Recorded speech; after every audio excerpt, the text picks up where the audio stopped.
Okay, people are coming in. That's amazing. So, like I said, I'm gonna wait for some people to join in because there were a lot of interested people on Reddit and on Twitter and on Instagram who wrote that they will join this live and they're interested to know the answers of the questions you sent me. So, for those who do not know me, I'm Bobby. MystiveDev is a personal brand of mine, which I established like a year ago, and MystiveDev is to help indie developers with game development and digital marketing educational content. You're probably wondering why this microphone is right here.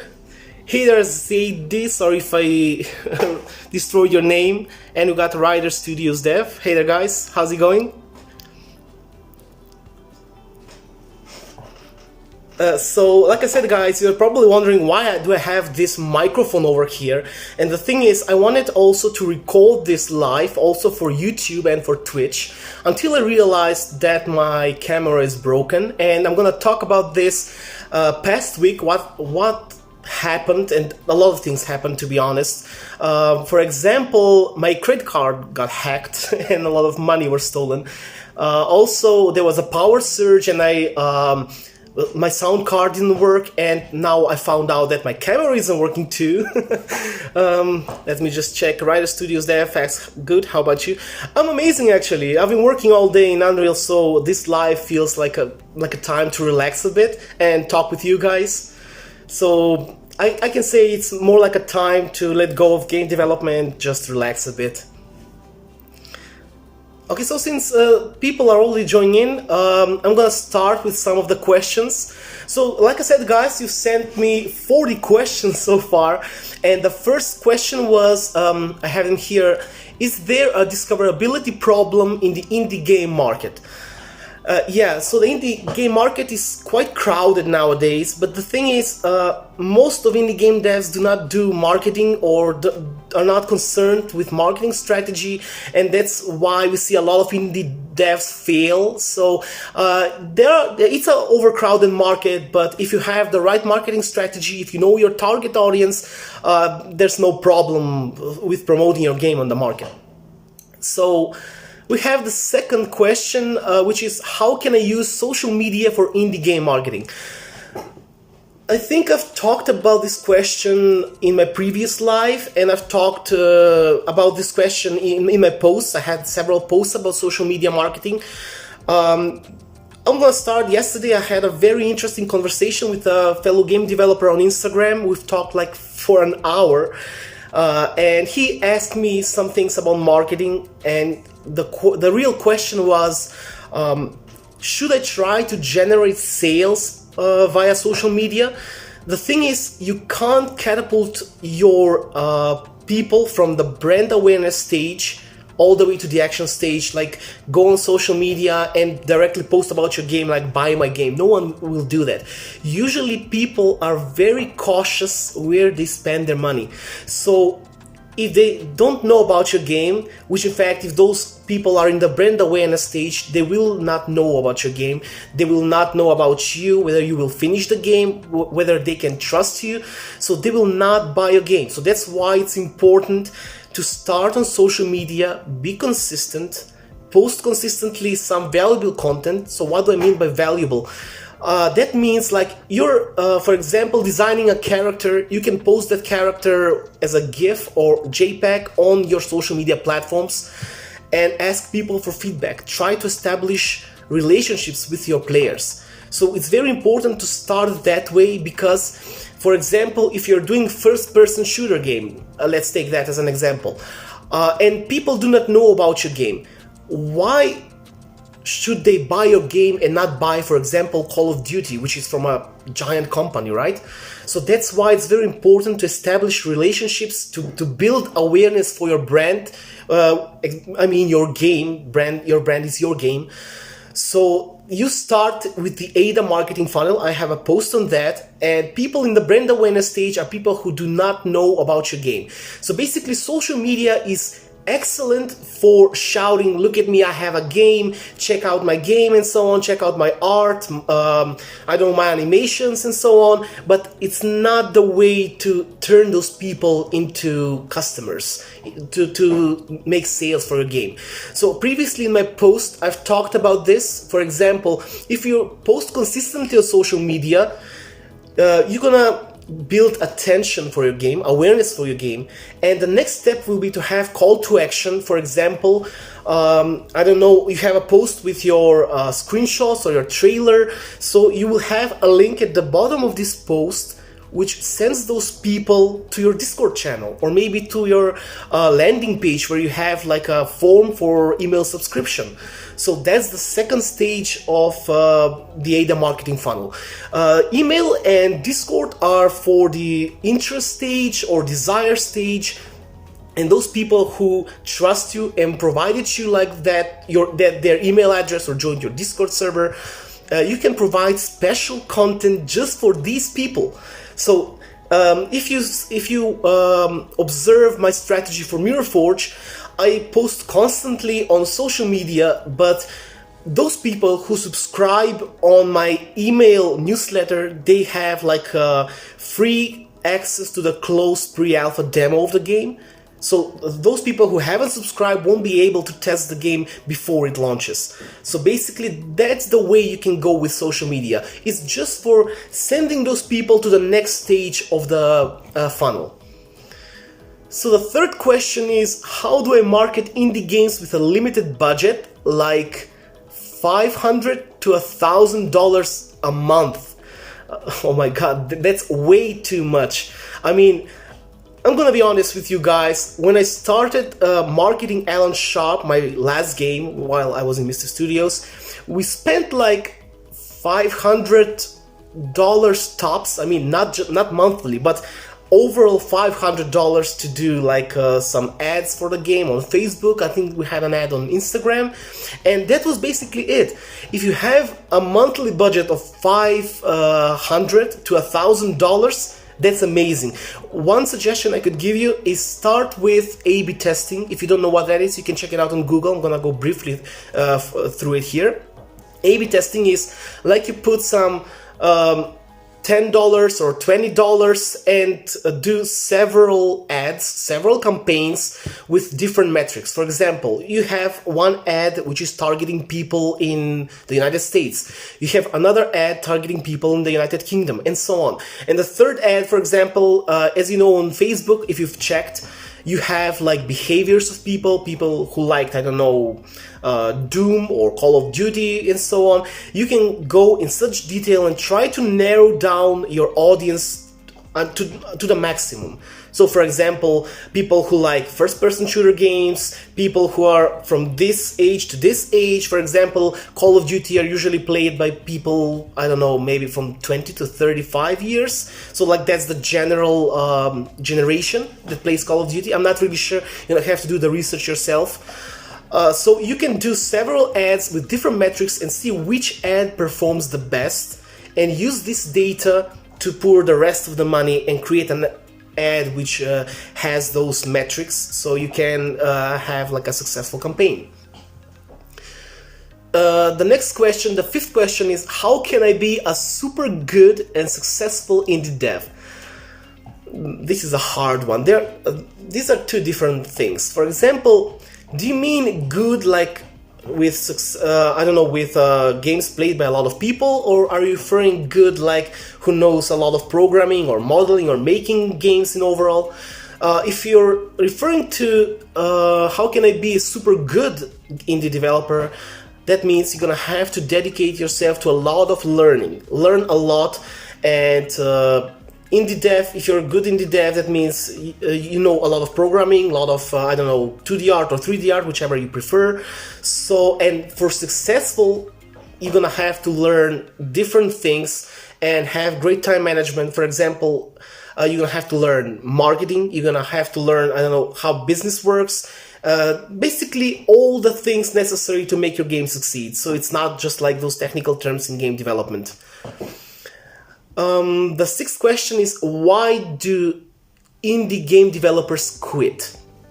I think I did a research, I don't know, a few months back on this question, and the thing was, most of the indie game developers quit because of two reasons. The first reason is not thinking about the scope of the game, so they start usually a large game or the next MMO or the next RPG and so on, and they burn out very easily because those games are like for I don't know, for a lot of people to do. It's not like for a single dev or for a small team. Let me just check. Max says it's complicated to explain A/B testing on Facebook ads, Bobby, by you explaining to them. It takes time to experiment. And you have to look at your return of investment. Exactly, Max. Thank you for this description. Yeah, that's the right thing. If you wish to know more about A/B testing, there are amazing courses on the HubSpot Academy, which are free. You can check them out, and they can also help you with marketing. They help me a lot, and they have like some technical terms about A/B testing on Facebook. So let me check, what was the question? Why do indie game developers quit? So the first thing was not thinking about the scope of the game. The second one is having a bad marketing strategy or no marketing strategy at all. I've talked with a lot of indie game developers, gathering data, thinking about how I can help them. And the thing here is a lot of developers just focus on developing their game and they're not focusing on building their presence in the digital world. So that's very important. You need to build community early on. For example, I'm gonna start from myself. At the moment I'm building Mirror Forge, as you know, but Mirror Forge is planned to be released probably next summer or next September, and I'm 100% focused on marketing even now. So one thing I could say is, if you do marketing, guys, you're gonna have to do it consistently. I've mentioned it previously, but I didn't mention what I mean by consistently. For example, the algorithms on Instagram, on Facebook, on Twitter work differently. So, for example, if you have consistency, like you decide to post on Monday, on Wednesday, and Friday at particular time, try to post it at that time on that day all the time. So don't go just like, I'm gonna post today, I'm not gonna post tomorrow. So try to be consistent and have like a schedule for your posting. That's very important for the algorithm to take on and just continue to promote your game. So the seventh question is, what is it like to be a full-time indie? I got this question a lot. Full-time indie, it can be quite hard. The thing is, because I don't have a boss to tell me what to do or where to go, and every single thing, like from finances, I don't know, from errors, basically everything going on is on my shoulders. For example, instead of resting on this Sundays, like Sunday, you know, we all know it's a day for resting, I spent 11 hours for Mirror Forge, working on my marketing funnel and the marketing strategy for the next few months. So that's 11 hours on Sunday. And if you worked at a company, usually you work from Monday to Friday, you know, and you get paid at the end of the month. But here you're gonna have to think about all the things and how you can bring money to pay your mortgage, to pay your studio taxes, to pay, I don't know, for freelancers who can help you reach your deadlines and so on. So it's not easy as it seems. It's not like, yeah, we're doing like what we love, we're doing the games that we love. Basically, if you want to be a full-time indie game developer, firstly, you're gonna have to be an entrepreneur, be a businessman, and then be a game developer. The eighth question is, when will we get a playable demo of Mirror Forge? Trust me, guys, I'm doing my best to finish the demo at least early January. As you know, those people who subscribe on the website get access to a closed pre-alpha demo of Mirror Forge. And I think it's time to say it now. I'm gonna do a post about this for tomorrow. But guys, I'm happy to say that Mirror Forge has been accepted on the Steam Festival, which is going to be in February. With Alan Sharp, who participated on the Steam Festival when the first time appeared, and I think it's time to come back to this festival because it's amazing. You get to meet a lot of people, a lot of developers, a lot of players, a lot of influencers.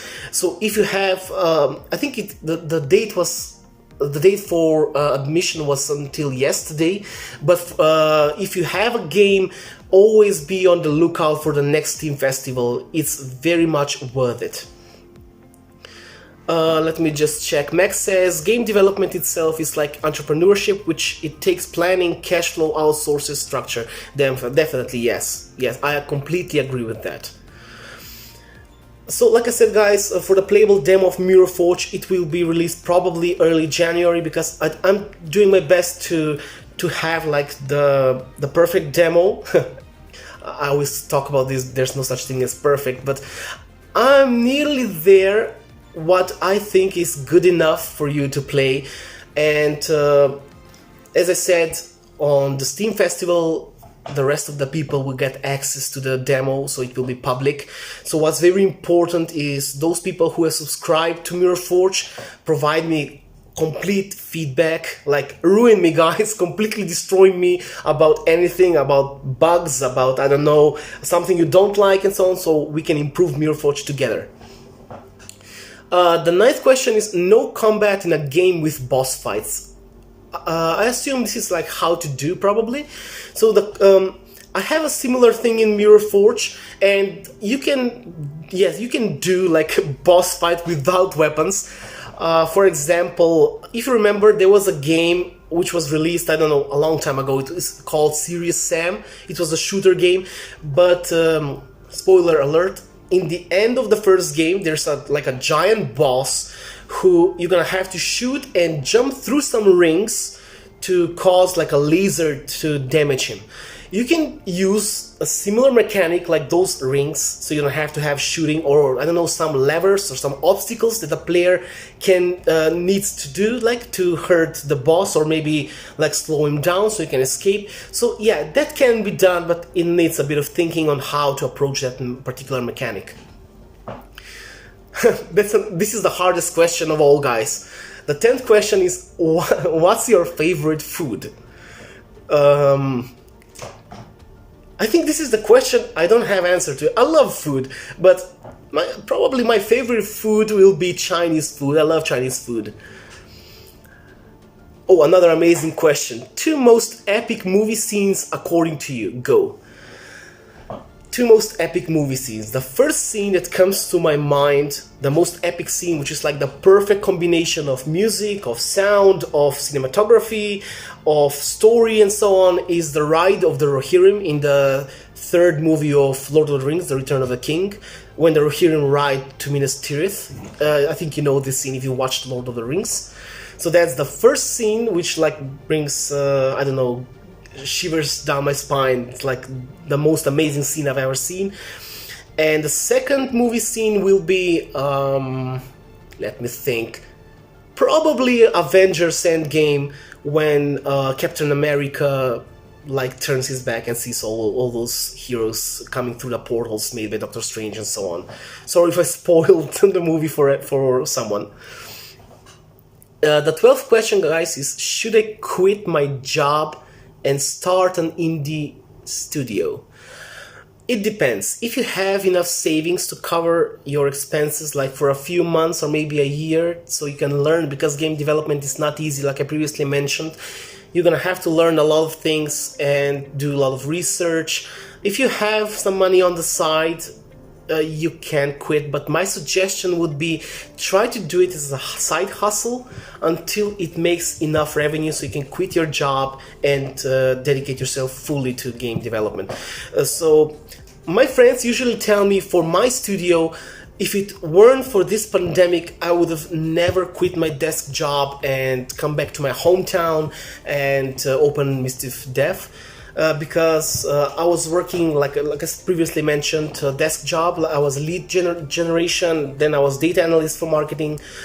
And when I came back home, the thing was I needed not to spend a lot of money, and I saved enough money for a year, something like that, or 11 months, to dedicate myself fully to game development and open a studio and so on.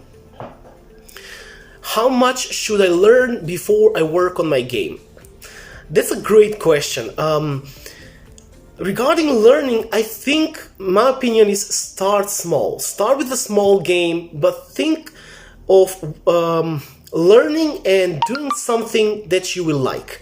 So choose a genre, choose a game that you will love. So that would be like learning game development and making a small game at the same time. So you will be making the product and learning at the same time, which will be interesting. It will motivate you to move on and finish the game. 14th question, guys, we got 33 questions. So the 14th question is, where do you find people to help you make a game? So it depends. Firstly, guys, I've seen a lot of people asking in Facebook groups. At the moment, I'm a member in 130 Facebook groups for game development or for gaming and so on. There are a lot of game developers asking, sorry, a lot of developers asking in groups like, we're designing this game, would you like to join, and so on. We're gonna do revenue share. In my opinion, to be honest, guys, I would never do revenue share. Always appreciate your time. Time is the most important thing. But that's why usually when musicians contact me, I got a lot of emails from musicians to work with me on Mirror Forge. They ask me like, I'm gonna do this for free and create an amazing soundtrack. All I ask is to put me in the credits. I don't feel comfortable getting someone to work for me for free. The thing is, I know how hard it is to create something. I appreciate the effort, and every time I say I need to pay this guy for his work, and of course I'm gonna put him in the credits too. So if you're looking where to find people, you can check Facebook groups. If you're looking for someone to help you with your game dev and you have some money, you can check on the Fiverr, on Upwork, and so on. I did a lot of how they said, I recruited a lot of people on Fiverr for Alan Sharp, for voice acting and for sound effects and so on. So there are some people who offer pretty cheap services on Fiverr, but keep in mind that you need to check his previous portfolio and work to know if it's suitable for your project. Let me just check. What's your opinion on Indiegogo? Indiegogo is great. I mean, again, the most popular crowdfunding platform is Kickstarter. However, it's not available in all countries. And Indiegogo is a good equivalent to Kickstarter. In fact, I'm thinking of setting up a crowdfunding campaign for Mirror Forge, although I'm still not sure because it takes me a lot of time. Like I mentioned previously, guys, I did like 11 hours of marketing on Sunday for Mirror Forge. And as you know, if you have a crowdfunding campaign, you have to do a whole lot of marketing for that campaign too. So it will take a lot of time. So I'm still considering, well, whether will I have the time to do it. Also, one more mention, guys, about Indiegogo. Unlike Kickstarter, where it's all or nothing, in Indiegogo you have two options, I think. The first option is like you set up like a limit how much money you need for people to fund you, and there's another option like you gather some money, and if it doesn't reach the limit, you can just withdraw that money and move on. So that's the difference between Indiegogo and Kickstarter. How do you make sure you don't get screwed over by a publisher? I did an entire post about how can you recognize bad publishers. The thing is, you need to check their web pages, check the web pages of the games they published, ask for case studies. Case studies basically are documents which tell what was the problem with the game developer and how did the publisher solve that problem. You can check for social proof and be aware that I've noticed a lot of fake publishing companies which have like, I don't know, 100,000 followers on social media. But if you check their platforms, you will notice that they got like 4 to 5 likes and no comments and so on. Those are fake followers, so don't trust these guys. Make sure to find a publisher which has like several successfully published games. And you can also check whether those games are published via discount or published by regular price. So I think I've added a tool about how to check that. You can check out my post about bad publishers. So the next question is, how do you feel about working in a AAA company? It's an amazing experience, but to be honest, guys, when I started full-time indie game dev, now it's not my goal to work in a full-time to work in a AAA company, because I don't know, I always wanted to, my goal in life was always to be an entrepreneur, to work, to help people. For example, I'm also planning some interesting things in the future which can help a lot of indie devs. I don't feel like working in a AAA company will fulfill me, so that's why I chose this route to go full-time indie game dev. 80th question, do you set deadlines for your release date? Absolutely. At the moment I have 2 deadlines.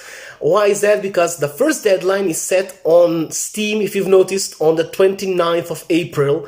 And why did I set up this date? Because Steam basically told me, like, you can't participate in the Steam festival if the game doesn't release until the 29th, so that was like the last date, but my original date is for September. So if I manage to do it by the 29th of April, that's amazing. But like I said, my primary my primary release date is in September. And Max says, I heard that bad publishers will ask you for your keys so that they can screw you over. Yeah, it happens like that. I also noticed, guys, regarding the keys, one thing I will mention is that I've seen a lot of fake influencers stealing keys via Keymailer. So I was astonished how fast Alan Sharp got into the pirate market. So when we gave out the keys via Keymailer, there were probably some people who leaked those keys, and suddenly Alan Sharp was on every possible pirate site. I just typed on Google Alan Sharp and a lot of torrents appeared. So be very careful with that. There's not too much you can do about piracy. I mean, it will always happen. Even large games are getting pirated, but try to minimize it as much as you can. Let me check. The 90th question is, you're a full-time indie, but how long until the money goes out? Hopefully never, guys. The thing is, I work as MystiveDev. I provide educational content of value. I also provide private lessons about game development and marketing. I also work as a freelancer, providing 3D modeling services and marketing services to other studios via Upwork. And I also publish my own games. So there's basically a lot of sources of income, and I also have some other sources like, I don't know, investing in stock and so on, which are like long-term passive income and so on. So you need to be very careful how you manage the money. I mean, it's very easy. For example, you have a game which succeeds and you get a lot of money. It's very easy to spend this money and get back to nothing. So you need to be very smart. For example, if I get a lot of money from Mirror Forge, for example, from a publisher, I'm going to invest like 90% of that money to marketing, to either programmers or assets and so on. So it's very important to manage your money properly. The 20th question is, how do you keep up when not seeing success for a long period of time? It depends. What do you mean by success? If you mean people not buying your game, keep in mind that the launch date of the game is not like the end of your game marketing. You can continue marketing your game even after that. For example, you can continue building social media, you can continue writing blogs, create a website for the game, reach out to YouTubers, to influencers. And if you've seen my last post, guys, I also mentioned that Steam tags are very important, and you will need to change those tags every 2 to 3 months. So that's basically like an SEO for Steam. I got another question. Miloshevsky Production. Hey man, how's it going? Do you find Upwork reliable source of income for long-term freelancing? Definitely, but it's a hard grind. I've worked on Upwork since 2015, and you will need to apply a lot. But as you prove, as you get a lot more, how do I say it, reviews, positive reviews, more and more clients will come to you to work for them. So it's a hard grind. It may take a few years. So I guess you just need to be persistent and keep on going. I mean, to be honest, Upwork is the best thing that has ever happened to me. So if you check, I mean, it's not something that I can hide, but if you check on Upwork, my income is going pretty good. But the thing is, to get to that point, you will need to apply a lot and do not give up, and feel sad if people are not reaching out. For example, I've put credits on Upwork a couple of times to apply to jobs, and I was like, I'm gonna apply to 30 jobs today, 30 jobs tomorrow, until I get that job. What's the next question you sent me, guys? Let me check. Which part of indie dev you currently like the most about game dev? Basically everything, guys. I like the marketing, I like the 3D modeling. I thought that I would hate programming because when I was working on Island Shop, I was primarily a 3D lead artist. I had no idea about programming. Like, I didn't know how to do Hello World or print string something. But when I took those courses, like when I became a solo dev, at the moment I love programming and I love basically everything that is related to game dev. I don't know why a lot of indie developers are afraid of marketing, but I find marketing the most interesting part, because if you're doing like YouTube videos, if you're doing lives like this, if you're doing, I don't know, sharing on social media, everything is marketing, guys. And what's the most amazing thing about marketing? You get to know people, you get to talk with people. So you're constantly sharing ideas, you communicate. That's the best thing about marketing. That's why I love it so much. The 22nd question.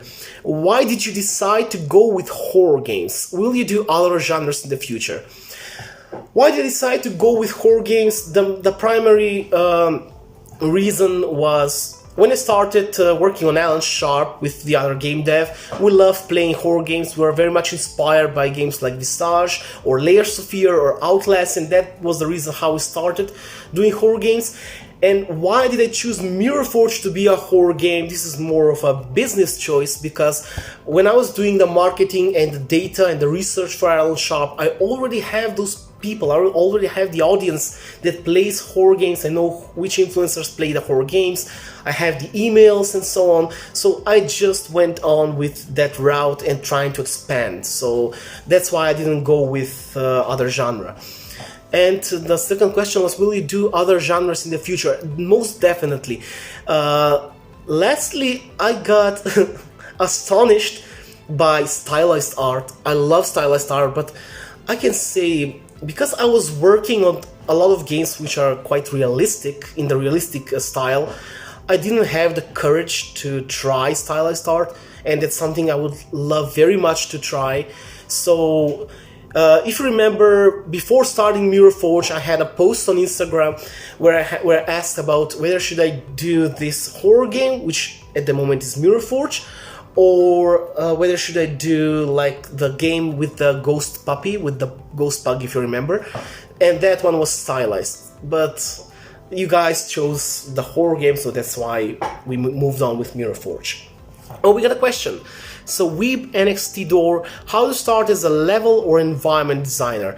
There are a lot of courses on level and environment on YouTube. You can check them out. The primary thing is you always start with gathering references. So you can check ArtStation, you can check maybe on Google, establish a mood board and try to build something like, for example, try to build your favorite scene from your favorite game. Try to bring it as close as possible. And as you learn through those YouTube tutorials, or you can check also my posts, I got some posts on level design.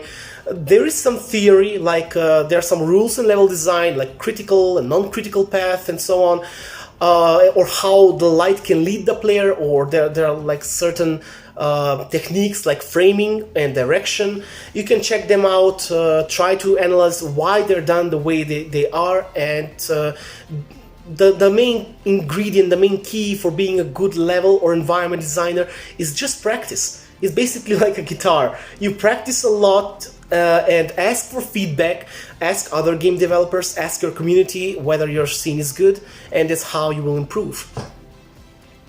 Miloshevsky Production, what are your thoughts on NFTs?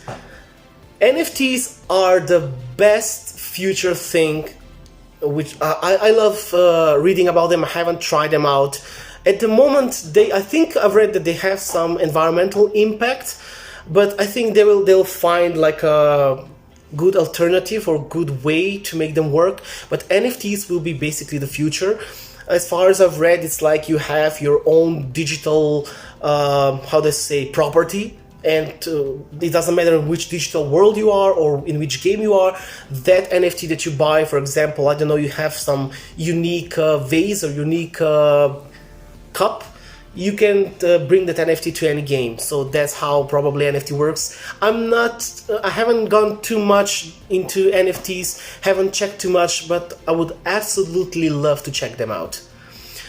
Freed Art Games asks, do you recommend taking courses on story writing if I'm having problems figuring out an interesting story for my game? Yeah, I mean, any course can help, but first check the reviews. But also there are a lot of things on YouTube you can check out about story writing. For example, I think I've made a post about story writing at the beginning of MystiveDev, like 3 to 4 months ago. And I don't know if you guys know, but a few years back I've written 3 books. The first book was similar to Lord of the Rings. I haven't published them. I have 2 published on Wattpad, which is like a digital platform, like we have social media for socializing. This is Wattpad is like for authors and sharing content like literature. So in my post I shared like tips you have how to build character arc, basically. So you have the character, I think it was the character Ghost, it was the character Lie, I can't really remember, it's a long time ago, but yeah, you can check out on YouTube, or Google, there's quite a lot of free material that where you can learn from. I guess I've answered your question. If anything's unsure, feel free to ask again. As long as you guys are writing, I'm gonna continue with my other questions, because there are a lot of questions that you've sent. Your trilogy is amazing, always been a fan of your storylines. Thank you very much. What was the next question? I'm getting lost, guys, to be honest, in those questions, because I went to sleep around 5 a.m. in the morning and woke up in 8 a.m. So today I've slept like 3 hours. And the reason being, I work in Mirror Forge. So the moment why I'm so hyperactive, like on this live, is because I drank a lot of coffee. 23rd question. How long did it take you to master game design and development? I'm no master at all, guys. I mean, I'm just, how do I say it? Just a regular game dev. I'm no master. There are probably a lot of people who are far better than me, far better 3D modelers. I'm not gonna even talk about programming. My programming is like on basic, intermediate level, something like that. But I would always say this, the most important thing is knowing how to sell yourself. That's the first thing. If you know how to sell yourself, how to sell your game, how to use the hook to sell your game and reach out to publishers. So that's how basically Alan Sharp succeeded, due to good marketing, a lot of marketing. So I'm trying to do better, but like I said, I'm no master. There are a lot of people who are far better than me. Sorry, guys. How do you measure progress while making your game?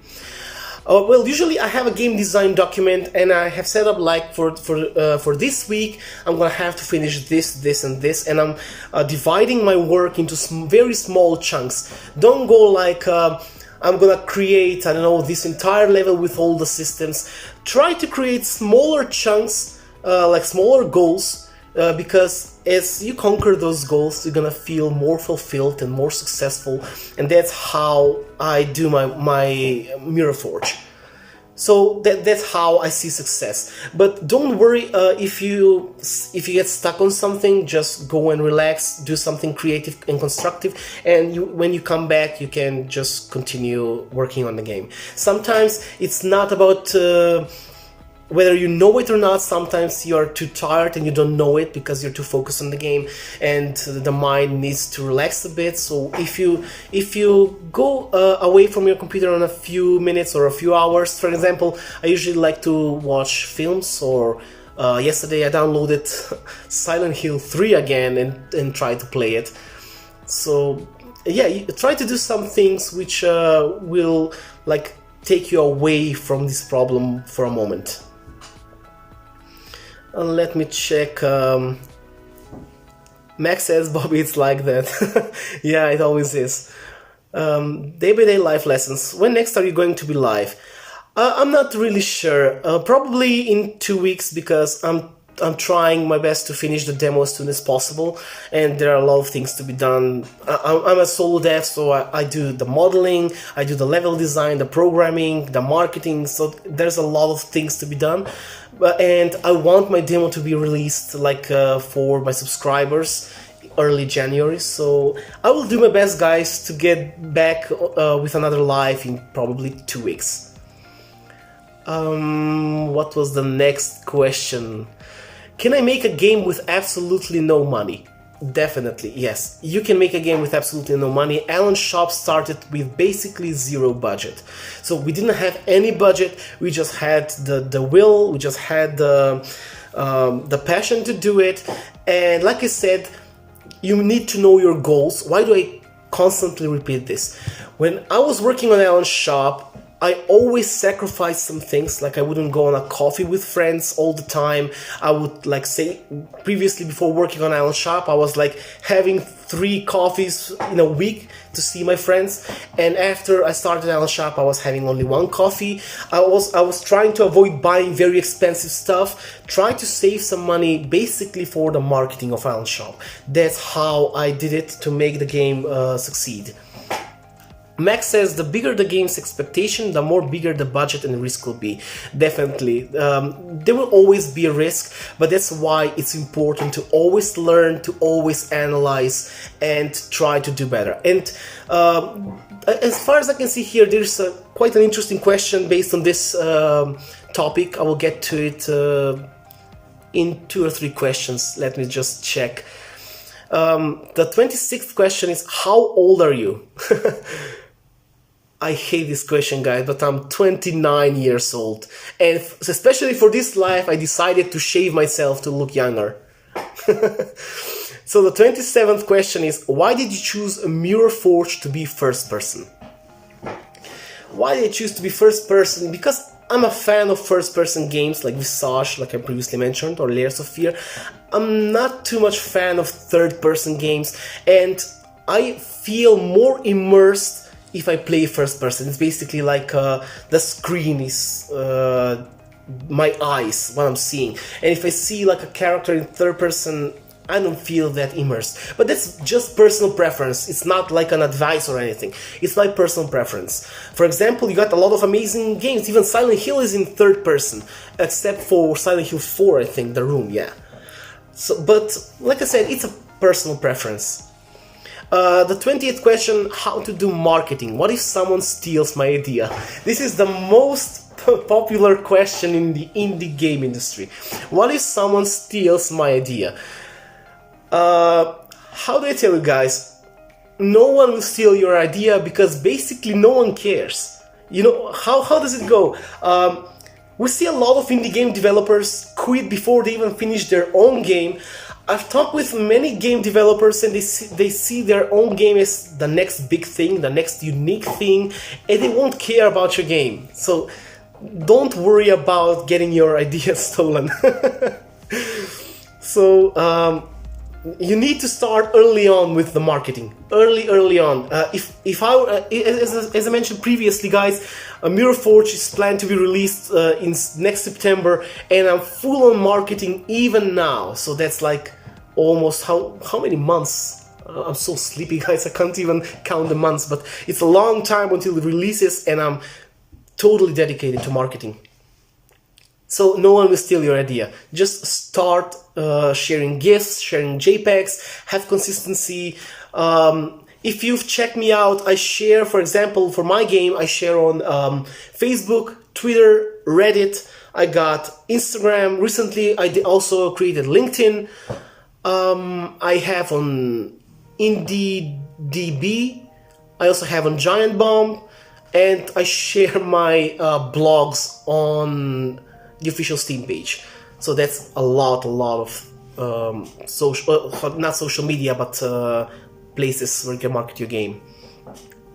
Milosh's Production says, with first person you have more control over the feeling of the player in the exact moment. They will see exactly what you want. My thoughts, of course. Yeah, I mean, like I said, it's a personal preference. There are a lot of third-person games like Resident Evil, like I mentioned, Silent Hill, we have Dead Space, which are in third person. They're amazing games. I've played them all. I love Dead Space, for example. I love Silent Hill, but I prefer PT more, or Layers of Fear, basically games which are in first person. So this is my personal preference.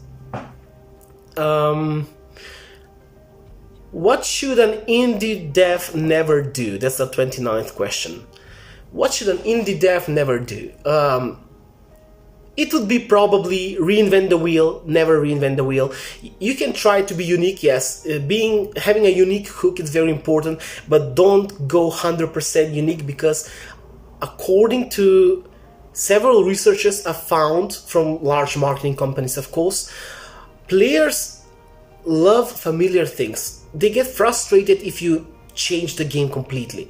So you can try to do some tweaks, have a unique hook, but try to keep most of the things familiar to the players in your genre. And another thing will be probably being, like I mentioned in the beginning, being unaware of the scope. So I think I did a meme on this on my channel, like try to focus on small games, don't develop the next Elder Scrolls game. So that's very important. Keeping it secret, the answer to the previous question. Ignoring the community, because if you're creating a game for players to play, you will need to please those players. You will need to see what those players like and dislike in similar games of this genre. You will need to research your competitors, see what players write about their games, and try to avoid those mistakes in your own game. And the last maybe thing that an indie dev should never do is expect to make millions with the first or the second or the third game. I mean, like I mentioned, that's mere luck. That's pure luck. It could happen. I'm not saying it can't. For example, take a look at Notch, who designed Minecraft. But you can't rely on luck. You need to rely on knowledge. You'll need to constantly work, constantly do research, constantly improve. And that's how you can succeed in getting like 5 or 6 sale figures and so on. Oh, we've reached the 30th question, guys. So, what are a few things that you think separates a game from the rest and gets people talking about it? Marketing, fresh design, concept, aesthetics, etc. So, to get people talking about it, it will primarily be the hook. For people to talk about it, there are two things. So there you can have like a marketing hook before the game releases. For example, No Man's Sky. They had an amazing hook, they had great marketing, but when the game published, we all know what happened. And you can have a hook for the players who play the game. So when those players play the game, if the game is found interesting and I don't know, how do I say it? if the game is memorable, it sticks in the mind of the players, that will get people to start talking about it. And if you add these unique hooks to your marketing strategy, for example, if you have amazing screenshots which are done like for your target audience with great focus on negative space, on color palettes and so on, that's how you build a success. Marketing is not like only sharing on social media. That's the marketing is like the entire concept of promoting your game. The 31st question, not related, but favorite indie. That's an interesting question. Favorite indie. I would say, if you're referring to indie games, I would say my favorite indie games would be Hollow Knight. That's an amazing game. Stardew Valley, Neversong. And if you're referring to indie game developers, favorite indie game devs, I would say Team Cherry, Thomas Brush, David Whaley. They are amazing indie devs. And there's, what was the name of the developer? Concerned Ape, Eric Barone.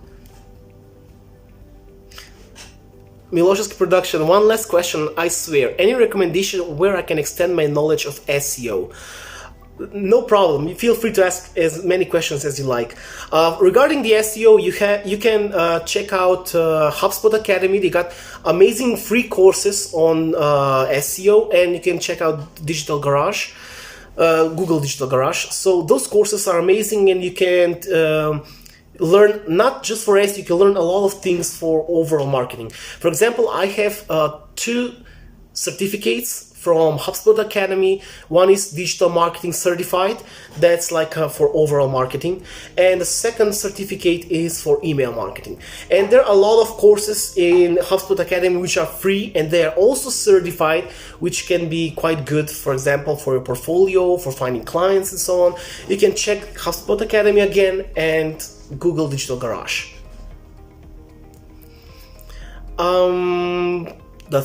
We are at the 32nd question, guys. Do you work alone on the game? Yes, like I mentioned previously, I'm a solo dev now. Previously, I've worked with another game dev who was a programmer, but now I'm solo. But if you're referring whether the entire work is my doing, I will say no, because usually, for example, for voice acting or for music or for sounds, I usually look for freelancers to help me reach the deadline and also help me with these things, because I have no idea how to do mix or marketing or do voice acting. I am very terrible at voice acting. So I look for freelancers on Fiverr, on Upwork and so on to help me with the game. Milosh's Production says, thank you. Anytime, man, anytime. The 33rd question. I'm a game story writer. I'm doing freelancing in Fiverr for writing stories. Is there any career in industry for story writing? Please tell me how to get into game development industry. I don't have personal experience. I mean, like I said, I'm an indie dev. I don't have experience like working with a large company and so you can get into that company like a writer. But my suggestion would be, not just for game dev, for anything you do, guys, always have an amazing portfolio. When I started working on Upwork, the most important thing was having an amazing portfolio. Again, going back to marketing, having an amazing title, like for example, let's take the name John. John, then you have like a slash or a line, and you write what you're primarily doing, what is your niche, like digital marketing expert, IG social expert and so on, and focus on having an engaging, eye-catchy description when you're doing your portfolio. That's very important. And like I mentioned at the bottom, trying to dedicate some time to create a lot of cool material, so when you apply, you will get the job. Also, I would suggest, like I mentioned previously, you can check Wattpad, which is basically a platform for authors. And there was another platform, just let me remember, 101 Novel, I think it was called, where there are a lot of, a lot of authors and large communities who read a lot of literature. You can post your works there and get some recognition. I think on Wattpad there was also like a, if you get, I'm not really sure, it was a long time ago, if you get like 10,000 people to read your book, then you can start selling it. I'm not really sure, you're gonna have to check it out on Google, but remember Wattpad and 101 Novel. Let me just check. There are a lot of questions. Freed art games. Which kind of story is harder to come up with? Fantasy, fairy tale stories, or horror atmospheric stories? The genre doesn't matter. Basically, the idea and the motives and the character growth is quite similar. It's not about whether it's... Sorry, I just covered my camera. It's not about whether it's fantasy or horror and so on. For example, if it's a fantasy, you're gonna have to keep in mind to have like fantasy rules like we have in real life rules. If you're having like, I don't know, like Warcraft orcs or night elves and so on, you're gonna have to have some interesting, how do I say, lore and cultural rules by which those characters will behave. So that's for fantasy. And for horror, for example, for Mirror Forge, I'm basically researching the human psyche, like the dark corners of the human psyche. For example, I'm a huge fan of the Silent Hill symbolism. If you haven't checked, there was a documentary on YouTube for Team Silent, and they talk a lot about symbolism. So the monsters, the level design I do is basically a metaphorical approach to the inner turmoil of the main character. If you've seen on my Instagram profile, I've shared like this guy who was like crucified, having a huge lead on his head, and he didn't have like belly, and that guy is basically the guilt that the character feels and how it weighs on him. And I can't talk about why there is a pipe in his stomach, but it's related to the story. So, yeah, it's like different approaches. It's not something, which one is harder? Let me just, oh my god, too many questions. Max says, create effective original content is to be just outside of what people understand, but still familiar. If you're too different, your audience won't understand it and it's not in their preferences. I agree. Yeah, that's very important, guys. Like I mentioned previously, try to find a unique hook for your game, but do the rest of the things like to be familiar to your players. So we've covered all of the questions. Yay! Okay, so... Hi, Daddy. Hey there. So guys, if you have any questions or anything you want to talk about, feel free to write to me here. I guess I've answered all of those questions, and I'm gonna share this live as a IGTV on my profile. Honestly, for those of you who didn't join it at the beginning, I've talked about this microphone. I mean, it's not even plugged in. The main reason is I wanted to record this video for YouTube and for Twitch, until I realized that due to a power surge that happened, my camera is not working. So I noticed that at the last minute. So I was like, I'm gonna leave this mic. It looks amazing on screen. So guys, are you working on any games? Have you started marketing? How did your audience receive your game? Do you get any feedback from your target audience? I would love to hear your opinion in the comments. Let me just remove those questions. As you can see here, I have my pen tablet. I was working in ZBrush before starting. Probably it would be better to share this NPC tomorrow. So I was working on this NPC. If you remember from the trailer, there was some baby cries. And there is a particular moment in Mirror Forge where the main character like says, "God, I hate spiders." So I use this like to create an NPC which symbolizes his hate for insects, and at the same time mocks his guilt for losing the baby. I mean, it's not a secret. I've already shared this on the website. So as you know, the main character lost his baby, and this NPC is like a combination of a spider and a baby head. You're gonna see it tomorrow probably, because at the moment I'm in the finishing stage of the sculpting, so I'm gonna have to do like with topology, do UV mapping, texturing, then go with rig, and finally animate it. So it's gonna take a lot of time. I'm not sure if I'm gonna make it tomorrow. Probably not. So guys, I guess we've answered all of the questions. Thank you very much for being here. And as you know, Mirror Forge is also available now on Steam. Like the Steam page is up. So I would very much love if you could go on Steam and wishlist the game. It will help a lot with the algorithm when the game releases. I hope those lives are entertaining for you guys. They provide educational content, and feel free to ask any questions or reach out to me anytime you like. I will gather like a list of questions and try to answer them in the next live. Have a wonderful day, everyone, and stay safe, guys. Bye.